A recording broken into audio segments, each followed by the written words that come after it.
savez, à la vérité, Emmanuel a été pour moi plus qu'un beau-frère. C'est même, il s'est comporté comme un frère et j'ai admiré cette simplicité. Et ce que j'admire en fait chez l'homme, la simplicité. Pourtant c'est un homme très important, mais qui n'a pas joué les gros bras, qui n'a pas fait du bruit non plus, mais qui, dans l'humilité, a marqué, vraiment, il a marqué de manière admirable son temps et son séjour parmi nous. Un séjour qui a été peut-être court pour nous, mais c'était le plan de Dieu, je suppose, mais qui a été bien rempli.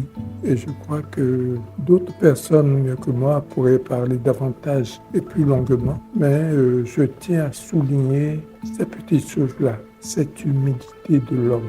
Et ça, c'est extrêmement. Et vous savez aussi, il a des principes, et des principes qui ne sont pas des principes pour la forme. Et c'est de quoi il parle. L'homme qui parle de la gestion du temps. C'est une notion extrêmement importante.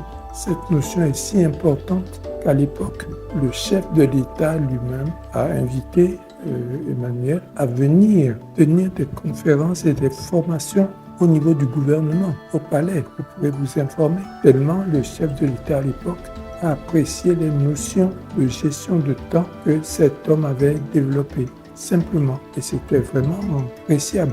Autre chose encore, peut-être dans un autre domaine pour vous montrer à quel point il est dans tous les domaines pratiquement. Vous voulez parler d'agriculture, il y est aussi. C'est l'homme qui a vulgarisé le plus le moringa qui est au Bénin. Non seulement il a vulgarisé, mais il a même, je me rappelle d'une grande fête à Savalou, où à l'issue d'une messe, il a distribué de la semence, des plants, des boutures de moringa.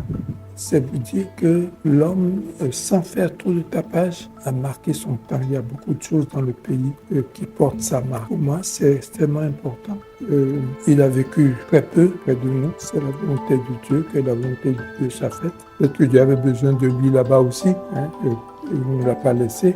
Qu'il soit heureux là-bas où il est. Et je crois que mon souhait, c'est que ses enfants gardent ces points positifs de leur père et s'ils ne peuvent pas tout à fait lui ressembler, aller un peu dans cette voie-là. Et ce sera un honneur et un hommage aussi pour leur père. Emmanuel Kitibi, qui est passé comme un éclair chez nous. C'est pas quelqu'un qui venait faire l'indifférent ou l'homme particulier. Il s'est toujours confondu à nous. Donc il a vécu comme nous. Il n'a pas manifesté quoi. Il n'a pas montré qu'il était DG de quelque entreprise que ce soit. C'est l'homme très simple, qui a vécu parmi nous, et c'est cette humilité que j'apprécie.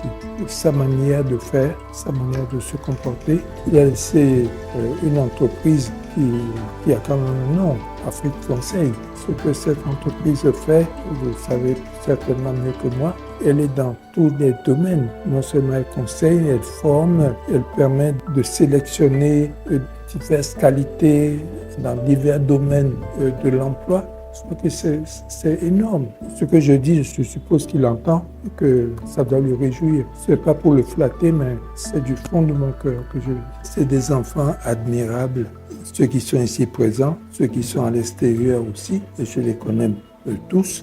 Je leur dis mon admiration et je leur dis que je souhaite qu'ils soient exemplaires dans la vie et qu'on ait du plaisir à dire « Ah tiens, c'est un enfant d'Emmanuel ». C'est mieux que d'entendre dire « Ah, dis donc, on ne dirait pas, hein, ah bon, lui là, il est d'Emmanuel ». Ah non, il ne ressemble pas à son père. Je souhaite que ça n'arrive pas. Mais peut-être que je les connais jusqu'à présent, je ne vois pas parmi eux celui qui mériterait cette mauvaise appréciation.